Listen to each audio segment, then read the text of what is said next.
ఓం నమో నారాయణాయ. ఓం నమ శివాయ.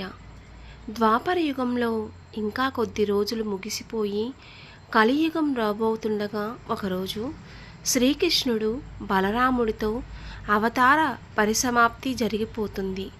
ఎదుకుల నాశనం అయిపోతుంది. మీరు తొందరగా ద్వారకా నగరం విడిచి పెట్టేయండి అని చెప్పడాన్ని ఉద్ధవుడు విన్నాడు. ఇతడు శ్రీకృష్ణుడు భగవానుడికి అత్యంత ముఖ్య సఖుడు మరియు పరమ అంతరాంగిక విశేష భక్తుడు. ఆయన కృష్ణుడి దగ్గరికి వెళ్ళి, కృష్ణ, మేము నీతో కలిసి ఆడుకున్నాము, పాడుకున్నాము, అన్నం తిన్నాము, సంతోషంగా గడిపాము. ఇలాంటి కృష్ణావతారం ముగిసిపోతుందని అంటే విని నేను తట్టుకోలేకపోతున్నాను. నిన్ను విడిచి నేను ఉండలేను. కాబట్టి నా మనసు శాంతించేటట్లు, నిరంతరము నీతే ఉండేటట్లు నాకేదైనా ఉపదేశం చెయ్యి అన్నాడు. అప్పుడు కృష్ణ పరమాత్మ కొన్ని అద్భుతమైన విశేషములను ఉద్ధవుడితో ప్రస్తాపన చేశాడు. ఇది మనం అందరం కూడా తెలుసుకుని జీవితంలో పాటించవలసిన శ్రీకృష్ణ పరమాత్మ చిట్ట ప్రసంగం. దీని తర్వాత ఇంకా కృష్ణుడు లోకాపకారం కోసం ఏమీ మాట్లాడలేదు. ఇది లోకం ఉద్ధరించడానికి ఉద్ధవుడు అడ్డుపెట్టి చెప్పాడు. ఉద్ధవా, నేటి 7వ రాత్రి కలియుగ ప్రవేశం జరుగుతుంది. 7వ రాత్రి లోపల ద్వారకా పట్టణమున సముద్రం ముంచెత్తుతుంది. సముద్ర గర్భంలోకి ద్వారకా వెళ్ళిపోతుంది. ద్వారకాలో ఉన్న వారందరూ మరణిస్తారు. తదనంతరం కలియుగం ప్రవేశిస్తుంది. కలియుగం ప్రవేశించగానే మనుష్యుల యందు 2 లక్షణములు బయలుదేరుతాయి. 1 అపారమైన కోర్కెలు, 2 విపరీతమైన కోపం. ఎవ్వరూ కూడా తన తప్పు తాను తెలుసుకునే ప్రయత్నం కలియుగంలో చెయ్యరు.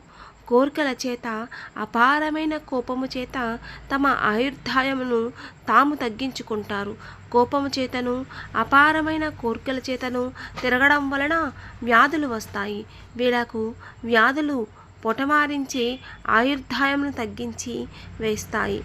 కలియుగంలో ఉండే మనుష్యులు రాను రాను వేదములు ప్రమాణం కాదు, కోట్ల జన్మల అదృష్టం చేత వేదములు ప్రమాణమని అంగీకరించగల స్థితిలో పుట్టిన వాళ్ళు కూడా వేదములు వదిలిపెట్టేసి తామంత తాముగా పాషాండ మతములను కలిగించుకొని అభ్యున్నతికి విడిచిపెట్టిన వేరు మార్గములలో వెళ్ళిపోతారు.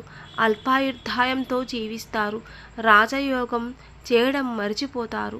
తద్వారా బ్రహ్మయోగము అనబడే క్రియాయోగం చేత నేనున్నా అని స్థితిని చేర్చి లయయోగం ఒకటి ఉందనేది తెలుసుకునే ప్రయత్నం చేయరు.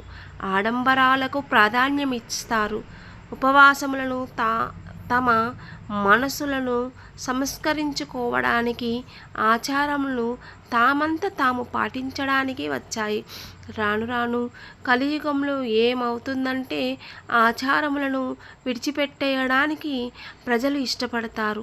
ఆచారం అక్కర్లేదు అనే పూజలు ఏమి ఉంటాయో వాటి యందు మక్కువ చూపిస్తారు. వాటి వలనే ప్రమాదం కొని తెచ్చుకుంటామని తెలుసుకోరు. అంత శుద్ధి ఉండదు, చిత్తశుద్ధి ఏర్పడదు. మంచి ఆచారములు మనస్సును సంస్కరిస్తాయి అని తెలుసుకోవడం మానివేసి ఏ పూజ చేస్తే, ఏ రూపంలో ఆశ్రయిస్తే ఆచారం అక్కర్లేదనే ప్రచారం ఉంటుందో అటువైపుకి తొందరగా అడుగులు వేస్తారు.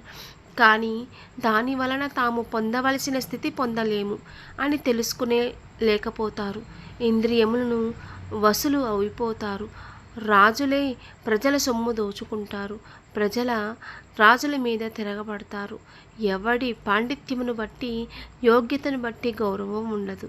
కలియుగంలో ఏ రకంగా ఆర్జించాడన్నది ప్రధానం అవ్వదు, ఎంత ఆర్జించాడన్నది ప్రధానం అవుతుంది.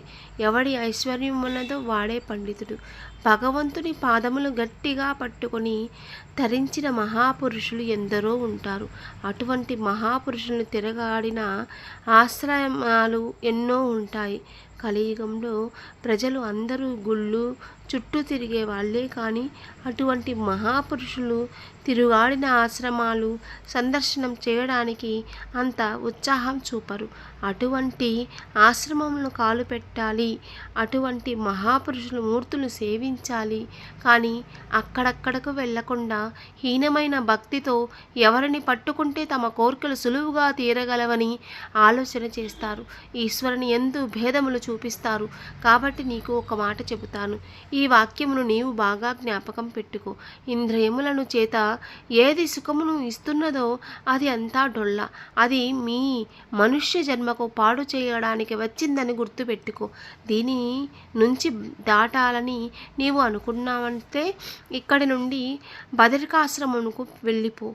కలియుగం కానీ ఏ యుగంలో కానీ నా నామస్మరణ శ్వాసను గట్టిగా పట్టుకోవడం నేర్చుకో. భజన చేయడం విడిచిపెట్టకు. నీ దారి నా నామస్మరణ దారి కావాలి. నా నామస్మరణ దారియే నా దగ్గరికి నిన్ను చేరుస్తుంది. నువ్వు చేసే భక్తి సేవతో ప్రతి భజన క్రియలోనూ నేను ఉంటాను. ఇది విశ్వసించి ఉద్ధవ. ప్రయత్నపూర్వకంగా కొంతసేపు మౌనంగా ఉండడానికి ప్రయత్నించు.